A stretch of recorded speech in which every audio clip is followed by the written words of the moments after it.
Hey y'all, it's Julie from Consider It Joy Homestead. I have a lot of honeysuckle here, and I was looking online and I seen that you can make honeysuckle jelly. So I'm going to try to pick about 4.5 cups of these honeysuckles so that I can start working on some honeysuckle jelly.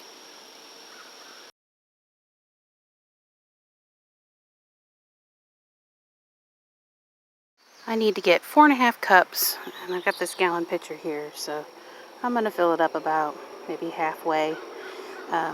They said that it's preferred to use yellow of the honeysuckle because it's been on the vine longer and it's sweeter.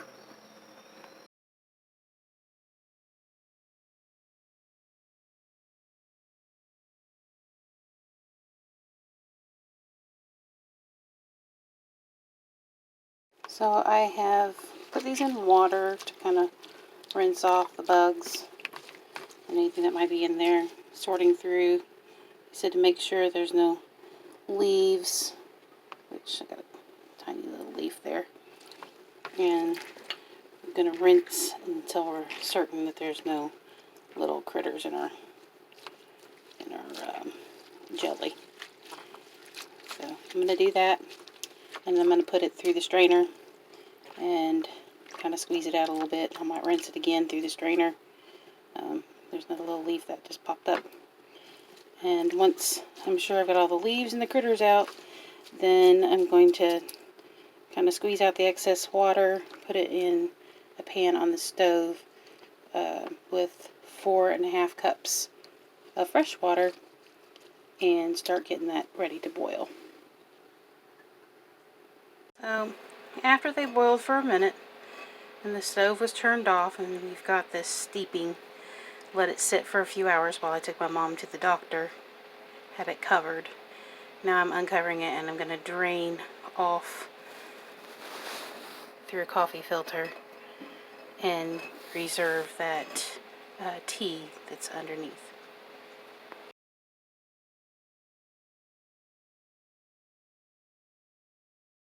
So we've strained all of the flowers off of the tea.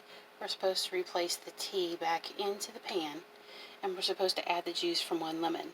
My lemon had some seeds in it, so I went ahead and put the strainer in there, and I'll just strain those seeds off. And just pull them right on out. So we're supposed to take 1 packet of Sure Gel and add it to the tea and lemon mixture. Once we've added the lemon and we've added the Sure Gel, we are supposed to stir it a little bit, get the Sure Gel clumps to kind of break up, and have the oven back on, or stove back on, and we're supposed to bring it to a boil. So you're supposed to stir this frequently until it comes to a rolling boil. And when it comes to a rolling boil, you're supposed to stir it constantly for 1 minute before adding 4 cups of sugar. While that's starting to get warmed up, I also have my lids over here in hot water.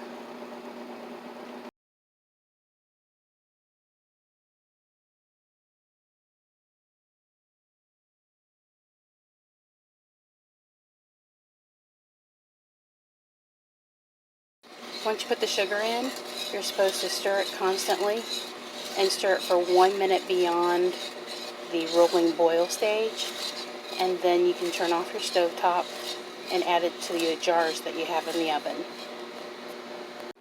Now that this has been through the rolling boil for a minute, we are supposed to fill each jar to the base of our little funnel. Once they're full, you're supposed to take a paper towel and clean around each of the edges. Now these are going to be hot, but you're supposed to wipe down all of the edges before putting the lids on. To also dry each lid with a paper towel. So after you have your 7 jars filled, the lids dried, placed on, you're supposed to put them upside down because that is, in theory, supposed to kill the microbes that might be on the lid from the drying process, and leave them there for 5 minutes. After the 5 minutes is up, you turn them right side up and let them sit for 30 minutes. During that 30 minutes, you should hear the popping of the lids as they seal.